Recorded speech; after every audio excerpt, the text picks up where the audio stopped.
is funded by viewers like you. Support our independent journalism at patreon.com/narrative.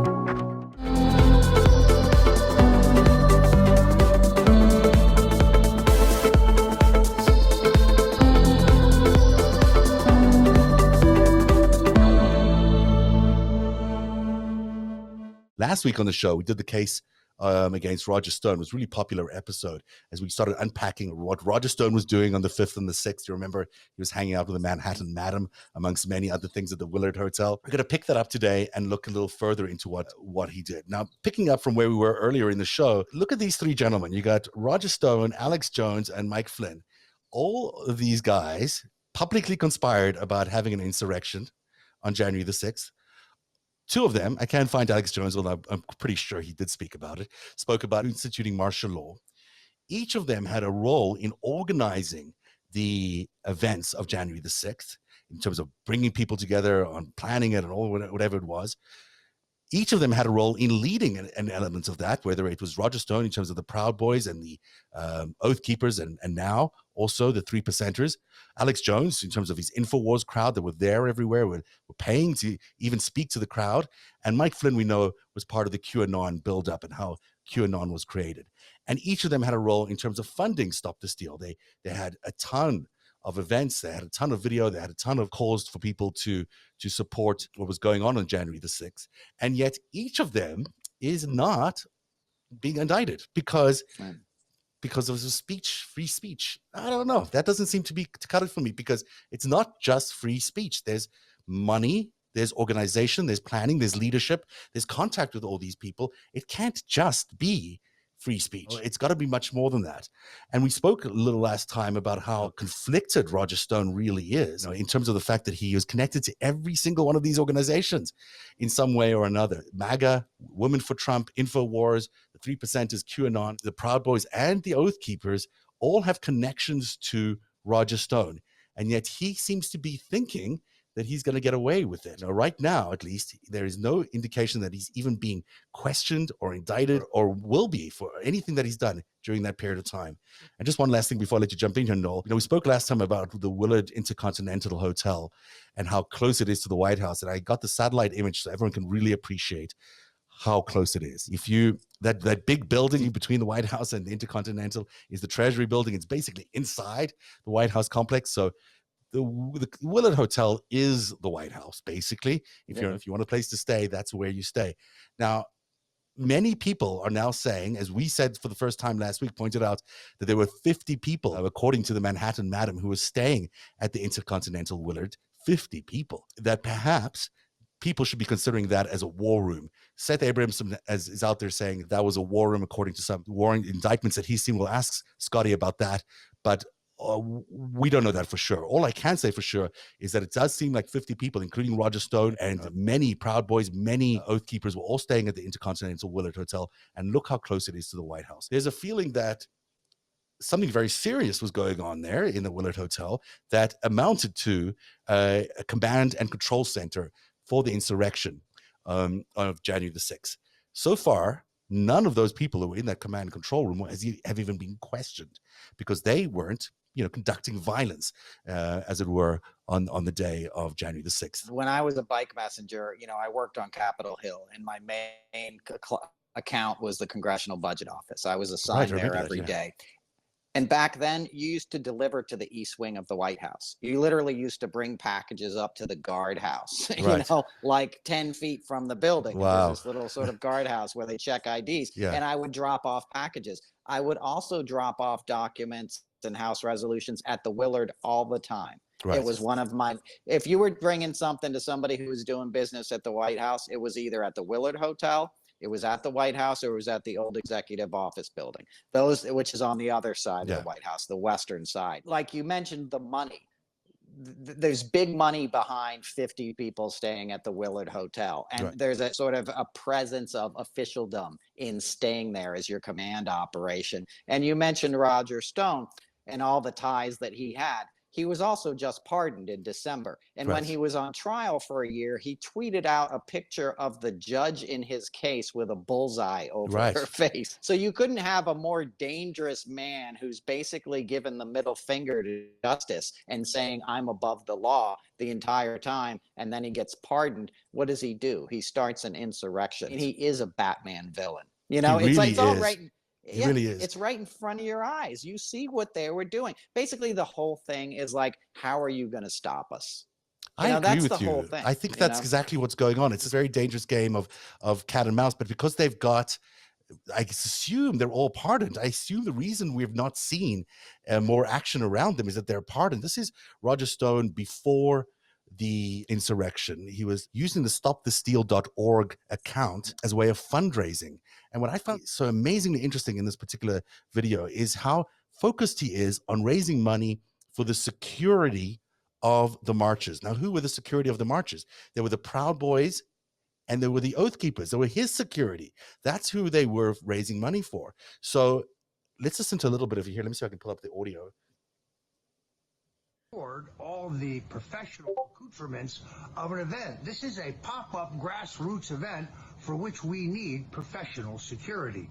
We don't have a wealthy donor like George Soros waiting in the wings to write a check to subsidize our political activism. We can only count on people like you. So to help us have a safe, peaceful event, to help us have the impact we want, to change history, and to stand up for the greatest president since Abraham Lincoln, please go to stopthesteal.org. That's stopthesteal.org, and help us pay for the staging, the transportation, and most importantly, the security of our peaceful protesters. Thank you, and God bless. There's a lot to talk about in that video in general, but he clearly is raising money for an insurrection. And people, he doesn't say he's raising money for the Proud Boys and the Oath Keepers and the 3%ers to be showing up in their military gear to storm the Capitol. But that's what he's raising money for. You know, he's calling it security, but that's really what it is. And he's also throwing in an anti-Semitic dog whistle. We don't have a George Soros to cut us a big check. He's subliminally like giving them their marching orders. He's invoking the hate speech that they're already trafficking in to ask them for money. I agree with you completely. I think there's such a risk in allowing the speech to go on that it's, you know, this kind of fundraising is the kind of thing I'm talking about that they really need to stop. But before we get further into that and pining about that, let's see if we get Scott MacFarlane to join us.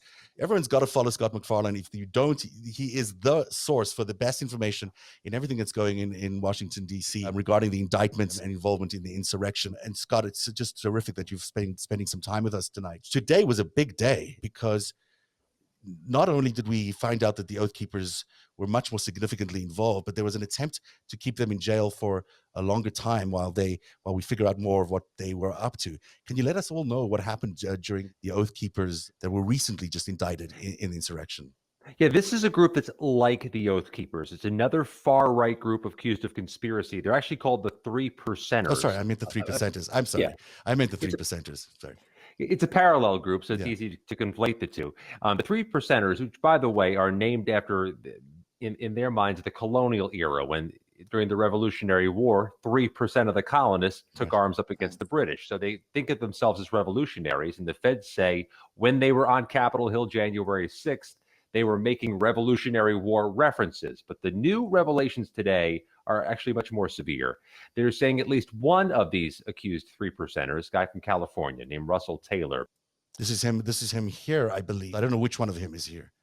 On the right. On the right, okay. With the hat. The feds say he was conspiring as early as November to disrupt the January 6th elections, and that this group of 3%ers was talking about violence against anybody who didn't overturn the 2020 elections. It's a very granular, very colorful allegation against a defendant we haven't seen even in the most serious cases so far. There are 6 men accused in this group of the 3%ers. All these people are from California, all of them charged with conspiracy. You're looking at really what is the epicenter of this sweeping prosecution, because they're accused of planning ahead, as you see from that court filing, planning a group of armed fighters, bringing gear, knives, goggles, pepper spray or chemical spray. What's more, here's one of the more illustrative things in the allegations. Some in this group are accused of driving from California to Washington, D.C. that day to avoid raising red flags at the airport. Right. For what they had in their bags. And what did they have in their backpacks? It seems like there was a lot of ammunition and certainly a lot of weapons that they were ready to use. Things that would have been spotted by anybody at an airport who checks bags. Chemical spray of great quantity. Certain types of knives. There are allegations here also that perhaps there were some taser devices or hatchets that were brought to the Capitol that day. This group came significantly armed. You know, we talk about guns a lot. A lot of the Republican members of Congress say this was no armed insurrection. Nobody had guns. But I push back in two ways. First of all, there are two defendants, at least two, who are accused of having guns that day. These are aside from these guys already, right? Earlier. Aside from these guys. Yeah. But these guys also, according to federal prosecutors, know DC's gun law being particularly strict and might have been trying to circumvent. So I want to show you a couple of pictures from the earlier reporting on this and then just get your, so this is Russell Taylor. The guy driving the car is Russell Taylor, I'm assuming, not the guy with the flag. Is that right? Well, the guy driving the car is symmetrical with the guy from the previous picture. Yeah. Sorry, California. So who are these people? Do we know who these guys are? 3%ers. They're all, from what I'm seeing in the charging documents, they're all men. They're all men, in their 40s, 50s, I think perhaps in their 30s. That man there, Alan Hostetler, is the top defendant in the case. They say Hostetler was anti-government COVID restriction and mobilized for that to fight California's COVID protection matters, to fight the masking. And it seems to have morphed, according to prosecutors, from fighting masking and COVID restrictions to fighting the results of the election. And they're explicit in these accusations that this group questions the legitimacy of the 2020 elections and was targeting those who don't. Earlier on in the show, we're talking about how deep-rooted this sort of QAnon psychological weapon is in transforming these people into any version of operators or cells or whatever you want to call them as they want. So they were able to turn them from anti-vaxxers or anti-maskers into insurrectionists seemingly quite easily. It's terrifying, really, when you think about it. I found it interesting that they specified that history in the charging document. They don't do that in all cases. They don't give you that backstory of a defendant in every case, but they did in this one. And the symmetry is interesting. You're pushing back against the government for COVID restrictions and pushing it back against an election. It's possible they're trying to show a pattern. They're trying to show what maybe inspired a conspiracy. But what's striking here is the allegation that they were considering or discussing violence in the name of countering the 2020 election. And they really haven't been that explicit in any of these other cases. And they planned for it. He had been recruiting a bunch of fighters. He had brought the weapons. He had organized for the weapons to be driven across the entire country. This certainly seemed like a very pre-planned event for them. In any event, they were coming there with the intention of at least being able to use their weapons if they needed to. They may not have, there was no foregone conclusion that they would have, but they could have if they needed to. The conspiracy component of this really is the critical component. There are so many defendants, such a variety of cases, but these cases where they allege conspiracy, a few dozen, really are the epicenter of the prosecutions. Now, Noel, do you want to jump in? I just want to thank Scott for his excellent reporting. I saw the tweets on this today, and I know how you've been all over this story. And I have one quick question, because these guys were all based in California. And I know that last week, an elections official in California who was like widely lauded as a completely unpartisan election official left. He quit and moved his family out of the state. Rachel Maddow did a big piece on it. And I wonder... And her piece was basically like, look, this guy, I'm getting death threats. He was an Asian American. He'd worked in his job for everything. People are threatening to kill my family. It's not worth it anymore. I'm out of here. And I wonder if this sort of thing is related, if the fact that these guys are so violent and so spread out and entrenched in our country that you can disrupt elections by threat. Next time that guy won't be in charge of that election, the guy who had done his job and been experienced. Did you see what I'm saying? Yeah, you got to wonder who wants to be an election official right now for the civil service pay, for the Monday morning quarterbacking you get in the best of times. To do that now seems to be a fool's errand. I'll add this, though. I'm struck by the geographical diversity, the list of defendants in this case. They're from everywhere. They're from California. They're from big cities. They're from small towns. I got a guy who's accused of driving from rural Arkansas and somebody who's in suburban Washington, D.C. People of different socioeconomic statuses. But they do find each other, don't they? I don't know the answer to that. Yeah. Certainly there's questions about social media platforms allowing the congregation to happen, allowing the conversation to happen. There's some clusters. Pennsylvania's got a bunch. That's close to Washington, D.C. New York's got a bunch. Again, geographically close. But it's from everywhere. And the backgrounds are so diverse. In your mind's eye, you see that insurrection. You see a lot of black and gray beards. You see a lot of stocky white men. But it really is a diverse group if you get the full set of who's been charged. It is interesting. Fascinating. I want to play you a little clip from Hofstadter because I watched his podcast just out of curiosity, and it's very hard to follow. The thinking is really hard to follow, but I just want to play you a short clip to give you a sense of what's going on in this guy's mind. Here we go. What if? Oops, I'm not sure you can hear that. Can you? Just what if all of this over-the-top, blatant, and obvious corruption on the part of the FBI is a misdirection play? What if the white hats are actually in control of the FBI and the intel agencies now? And let's pretend Chris Wray, the FBI director, might possibly be a sleeper who very technically, but still misleadingly, was correct in his assessment of BLM Antifa not being involved in Capitol fake insurrection when he testified before the Senate. And the reason that he might be technically correct is because John Sullivan, aka Jaden X, is actually an anarchist. Now that's hard to follow. I don't. Could you hear all of that? Were you able to hear it? There's a lot going on there. Yeah, but it's very. If you listen to the whole thing, you will not follow it. It is a lot of. It's crazy thinking. It really is crazy thinking. I'll admit that I've watched some of those same videos. I have not independently confirmed the way we have to by our standards. Yeah. That's Alan Hofstadter. But I'll acknowledge that I've watched that video and some of the other videos that are allegedly ascribed to him. There's a reason.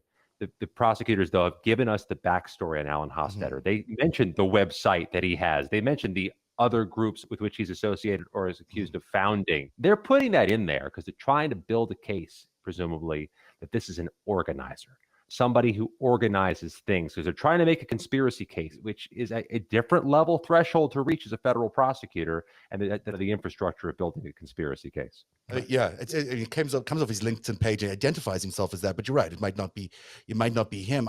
The way he describes his arrest by the FBI and the investigation. I mean, he certainly was expecting this to come down. Although he thought maybe for a little period, if you watch one of these, that he was going to get away with it. There isn't another piece of video, and again, we can't confirm that this is exactly him, but certainly open source investigators and researchers online say that it is him. It's him setting up a microphone at an event with Dana Rohrabacher. The backstory is Dana Rohrabacher is a California congressman until a few years ago, and independent reporting has him near the Capitol. So I don't actually have the video. It is interesting that he, with Dana, 2019, as Dana was railing on about the communists coming to take over America and that we have to stop them, almost predicting that there was going to be a insurrection kind of event. Dana Rohrabacher, who everyone knew was Putin's congressman, was believed to be paid for by Putin, certainly was involved in many operations that seemed to support the Russian agenda in the United States, that this guy, Mr. Hofstadter, was involved at an event, holding up a microphone, making sure that Dana Rohrabacher could address the crowd at this event. It certainly seems like they have some sort of history together.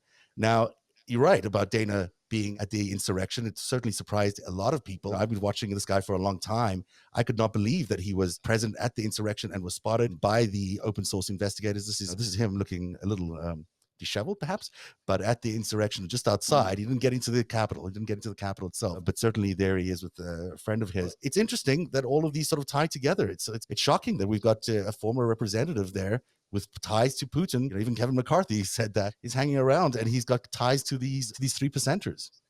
If you read through the 500 or so case files that exist right now, you'll see some number of public officials. A West Virginia state delegate who not only was accused of being there January 6th, but is accused of doing a Facebook Live video screaming his own name, announcing that he was there. You have a local county commissioner from New Mexico, who's accused of being outside the Capitol, facing charges in the insurrection. It's part of that diversity again. You've got a little bit of everything. You got a little bit of America represented here, and that includes public officials. So what have you learned that's been the most, and what's your takeaway? You've looked at these cases closer than anybody. You must be getting a picture of how much of a threat level, or what kind of threat we're facing in America. What's your sense of what that threat level is? Let me just say immediately, the case filings are scary as hell. The brazenness with which people are accused of doing what they did, the fact that some of them don't recognize it to be a crime, or if you don't recognize what they did was illegal, leave that aside. All the cases I've looked at, the one thing that stands out to me as important is a case of one of the accused oath keepers, John Schaefer. He's pleaded guilty. He's promised, as part of his plea agreement, to cooperate. In fact, there was a reference to him getting witness protection during his plea hearing. There have been, I think, 3 other pleas so far in the federal cases. None of the others were required, or at least announced to require, cooperation. So if anybody's asking rhetorically, where is all this headed? You want to watch the cases where there's cooperation being promised and where they're going after these higher level charges, conspiracy, assaulting officers. That's the ball game right now. There are people who want to see justice brought about for everyone. You got to be honest. Some of these people may not be going to prison. Some of these are misdemeanor cases in the federal system with no criminal past. Very possible. A lot of people charged will not spend a day in prison. But watch these cases with these accused far-right groups who are accused of conspiracy. If they're going to cooperate, or as some people call it, flip who? Right. Somebody who paid for this? Somebody else, bigger, higher up, who organized this? Are we going to the next level? That's where the whole show is right now. And I try to block out, I want to report on everything, but I'm trying to focus in a little more on that and a little less on some of the lesser charges where things are just going to resolve themselves. That's very astute and smart of you. And certainly what we've been doing here on the show is looking at those organizers, looking at the Roger Stones, Michael Flynn's, Alex Joneses of the world, and asking the question, will they ever be indicted? It doesn't even seem like they've even yet been approached by authorities. There's not even any questioning going on of these guys. It seems like a long time to wait after an event, not to at least interview them. It's the frustration, but also the beauty of the federal justice system. They do not comment on cases until they're closed, and they don't show their cards until they feel like they have to show their cards. So we don't know what we don't know. Right. We don't know with whom they've spoken. We don't know who they brought in for interviews until they want us to know that. Sometimes they accidentally put things in a charging document, and we're good at spotting them. That first plea agreement I referenced with the Oath Keeper, that got out of the bag before the feds wanted it to, because I think they mistakenly put something out. But we don't know who they've talked to. And they, unlike some local justice systems, some international justice systems, at the federal justice system, they have a pretty strict policy. They're not going to talk till the case is closed, which is why you have not seen the U.S. Attorney General or any of his designees do a press conference on this. That's why we are puzzling together answers, all of us, putting the puzzle together, because nobody's going to put it together for us. It was interesting today when he did do the domestic terrorism announcement, the Merrick Garland. He seemed to draw a line between the people who were involved in the violence and the people who might have been speaking in favor of that insurrection or an act of domestic terrorism. There seems to be a dividing line for them in how they're investigating things. They're really going after the people that were involved in the violence and in actual physical law breaking versus the people who might be inciting it through speech. It takes Donald Trump off the hook, and maybe it also takes these other organizers off the hook. It is possible that because Roger Stone was at the hotel that day and didn't go to actual events at the Capitol, that maybe he is protected because it's free speech and he's not directly involved in the violence. Although I would question that. But what do you think, that there is a path to an indictment for Roger Stone and those kinds of... Let me tell you the path that the FBI director has been explicit about. He was last week when he appeared before the House Judiciary Committee, and he was again today before the House Oversight Committee. He says there are 3 buckets. One bucket is people who are outside the Capitol protesting, screaming, making a lot of noise. They're not terribly interested in that bucket. Second bucket is people who were in the Capitol, potentially those who maybe damaged some property, clearly violated police orders, made the situation worse. That's a second bucket. The third bucket's the one I've been referring to: planners, conspirators, people who were part of the orchestrating of what happened. That's the bucket they're most focused on. That's where we have some of those far right groups. And when they cooperate, gets us back to the question, what are they offering? Because I got to tell you, they know everybody that was in that building that day.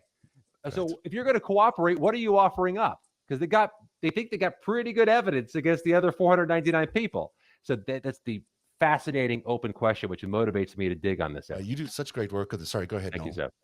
No, that's awesome.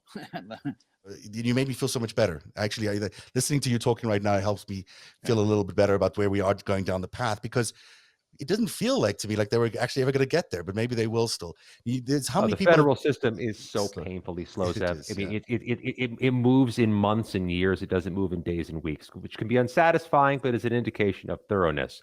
We are at about 500 cases now. Wow. The FBI director said today there are hundreds more investigations beyond that are going on. Wow. So I'm not sure where that gets us, but it gets us in the direction toward 1,000. Though it's hard to put goalposts up right now. Mm. What's the mood inside the attorney's office there? Like, are they feeling pretty strong about where they're going? Is there confidence in the new leadership? Are they feeling, despite all these scandals, that they can still do it and not get distracted by what's going on in terms of the other scandals that are happening there? It's a really good question. Here's what I can say with certainty. It's overwhelming how much intake is coming into this one federal courthouse. Right. All the cases are going through DC's federal courthouse. These people are being brought in from around the country. There's only so many clerks, only so many prosecutors, only so many federal defenders. They are borrowing, and stealing prosecutors and federal defenders from other jurisdictions. They're making the judges handle a little bit more, bringing some of the senior judges to a higher case level, some of the magistrate judges to a higher case level. This DC federal court, Zeb, Noel, typically gets about 300 criminal cases a year. As of now, they have 500 insurrection cases. Oh, wow. Not to mention all the other crimes that are happening in the District of Columbia, and not to mention all the cases that were backlogged during COVID. They've got a huge backlog to clear up that they're just now reopening for trials. So you've got a bottleneck that is not going to speed things up. So all the cases are coming to one attorney's office? That's unbelievable. All coming through the U.S. Attorney's Office for the District of Columbia. Wow. Now, obviously, that it not by happenstance. It's right down the road from Maine Justice, from Justice Department headquarters. So there's that backstop as well. But it's all going through the same courthouse. They're not trying the defendants from California in California if they go to trial. They're not. The guy from New Mexico, he's going to be here. The guy from Massachusetts, he's going to be here. That's a logistical issue. It's not going to stop justice, but it very well might slow it. So just before we let you go, tell me, you mentioned one case. What was the one case you said to watch? Was the guy who was flipped? What was his name again? John Schaefer is from Indiana. Jon Schaefer is from Indiana. He was one of at least 16 charged oath keepers, but he's the first to sign a plea agreement. Now, I don't think we're going to find out how his case is disposed of for quite a while. If he's cooperating, he may be among the last to be sentenced. Who else should we be looking out for? What other cases are you excited about? I think the cases that carry interest are all those 3%ers from California, whom you were speaking earlier. The Proud Boys, again, symmetrical. You've got a level of far-right accusations, a level of conspiracy. But watch the case of a guy named Ryan Samsel. Here's the case where he's accused of knocking over a police barricade, knocking over an officer, and knocking her unconscious. This is the case where his backstory is almost more I shouldn't say interesting, but worthy of looking at as the case itself. He has a history of convictions of knocking women unconscious. He has a conviction for assault of his pregnant girlfriend. They're trying to transfer him to state prison in Pennsylvania for other violations, and it's back and forth and back and forth. They're fighting it. He's just one of those cases where the kind of the antecedent is interesting in addition to the allegation. There are so many others, Zeb and Noel, have no criminal history. None, yet are being held because what they're accused of doing is so severe. That's just a case where the guy's accused of having a horrible past, and that's burning him right now, enforcing him to stay in jail until further notice. Are you concerned about August the 15th? A lot of people are concerned about this date. They're saying that it's potentially the next insurrection. What are you thinking about that? I don't want to use hyperbole. I'm concerned about everything to do with the Capitol and Congress. There is exponential growth in the number of threats being made against members of Congress. And that actually was happening before January 6th. I'm not sure who signs up for that job right now, but because you're going to get some number of threats just for showing up for the day. And you've got a police force. You got a police force that's robust in size and robust in budget, but you also aren't beneath the dome of the Capitol at all times. You're not inside the shield, which, by the way, was penetrated in January. You're at the airport. You're flying back and forth. You go home at night. There's a district office in a strip mall next to a post office. So I take this very seriously, and which is why I think we all need to focus more on this, less on the politics of it, more on the reality of it. What's going on with these guys, with these women? What's their deal, and what's the next threat? Yeah, absolutely. I'm just thinking about Gabby Gifford as you were talking there, and me too. Just really shocking to think about that. The vulnerability. That's where the soft spot is. Noel, any questions for Scott before we let him go? I've probably kept him longer than we should have, but keep it up, Scott, and thank you for the perspective and the insight and the wonderful reporting. It's chilling, but it couldn't. I know that courthouse. I lived in D.C. for a long time. What a time to be covering this. It's ironically right next to the Capitol, as Noel knows. It's right down the street. It's all metaphorical. Scott MacFarlane, thank you so much for joining us, the NBC4 Washington investigative reporter. You also see him lots on MSNBC. You have to follow him on Twitter because he's the best source for everything insurrection. You can also check him out on Sirius and XM. Thanks, Scott. I really appreciate your time, and hopefully we'll have you back again later on as we continue to investigate this. Anytime, gentlemen. Thanks. Thank you. Thank you. That's great. What a terrific Smart insight. guy, Yeah. Sorry, I mean, it seemed to be the sun is really bright today. Yeah, but it's so great to get his perspective because it is a lot of work as he is going into every little bit of detail on every single case. He's read every single one of these indictments. He really has an understanding. He sounded a little bit more positive than I was about what might happen up the chain. It does seem like that they could still be going after Roger Stone or Alex Jones and others, because that's the reason they would have flipped these guys in the first place. Absolutely. No, absolutely. It's very heartening. And the Department of Justice doesn't exist to appease Twitter. And I'm somebody who's on Twitter, come on, arrest everybody now. And that's not how it works. It's hard work and it's a lot of documents. And there's, like he said, there's like they normally get 300 cases a year and they've had 500 since January or whatever. So can you imagine the caseload? Can you imagine being the people there and having to deal with, oh my God, there's another 100 cases that just landed up on my desk. It's just insane. And as he was describing, I know that courthouse. I've been there for something before in my past. Not that I was on trial. I know I can visualize what he's talking about, and it's mind-boggling. Because DC is a small town. People don't. It's got a big thing, but it's a tiny little place. It's amazing. It's mind-boggling, and it's mind-boggling to think that all these guys are being held either in the DC jail or in Northern Virginia or wherever they're keeping them. It's just insane.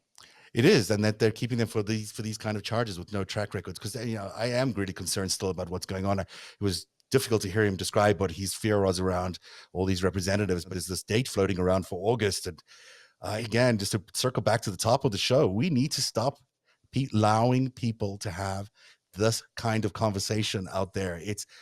These are extraordinary times. We need some extraordinary measures. And Twitter is able to ban people or deplatform people. Great. Deplatform more people. But we can also make it illegal to have these conversations. We can go after the media that's been pushing all these incredible lies that are really affecting our national security and our soul of the country. I mean, we're not going to have democracy if we allow all these broadcasters, if we allow all these influencers to continue to propagate all this information that's basically propaganda and intelligence run psyops coming from other countries.